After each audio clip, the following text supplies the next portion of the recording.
প্রথম আলো ও ডেইলি স্টারের দুই সম্পাদক সহ জুলাই গণঅভ্যুত্থানে অংশ নেয়া অন্তত ২২ জনকে ব্যক্তিগত নিরাপত্তা নিশ্চিতে গানম্যান দেয়া হয়েছে বলে জানিয়েছেন স্বরাষ্ট্র উপদেষ্টা।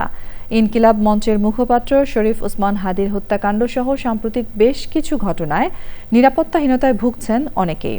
এই অবস্থায় নিরাপত্তা নিশ্চিতে সরকারের পক্ষ থেকে গানম্যান দেয়া হয়।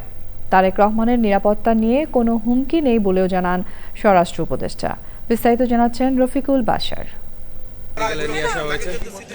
শরীফ ওসমান হাদির মৃত্যুর ৫ দিনের মাথায় গুলিবিদ্ধ হলেন এনসিপির খুলনার বিভাগীয় প্রধান ও জাতীয় শ্রমিক শক্তির সংগঠক মোতালেব শিকদার।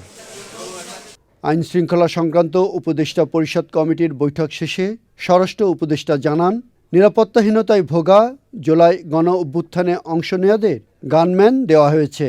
যারা হিট লিস্ট বা ভালনারেবল তাদের আমরা অলরেডি হাতিয়ার গানম্যান আমরা দিয়ে দিয়েছি। আর এইটার ব্যাপারে আমাদের যে ইন্টেলিজেন্স অর্গানাইজেশনগুলি আছে, ডিজিএফআই, এনএসআই এবং এসবি, তারা নিজেরা বসে একটা কারা কারা মানে ভালনারেবল তাদের একটা লিস্টও করা হয়েছে এবং তাদের এই গানম্যান দেওয়া হয়েছে। অনেকে আবার অবশ্য গানম্যান নিতে চায়ও নাই। বিএনপির ভারপ্রাপ্ত চেয়ারম্যান তারেক রহমানের দেশে আসা উপলক্ষে সর্বোচ্চ নিরাপত্তা জোরদার করা হয়েছে বলে জানান স্বরাষ্ট্র উপদেষ্টা। আগামী ২৫শে ডিসেম্বর ২০২৫ তারিখে বিএনপি ভারপ্রাপ্ত চেয়ারম্যান তারেক রহমান দেশে আগমন উপলক্ষেও সর্বোচ্চ নিরাপত্তা ব্যবস্থা গ্রহণ করা হয়েছে। ওসমান হাদি হত্যাকাণ্ডে জড়িতদের গ্রেফতারে সর্বোচ্চ গুরুত্ব দেওয়া হচ্ছে বলে জানান তিনি।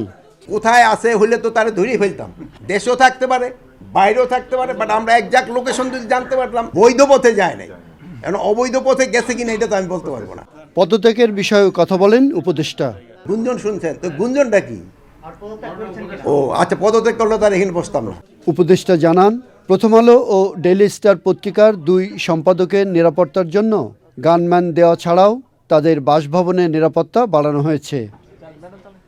Rafiqul Bashar, channel I, Dhaka.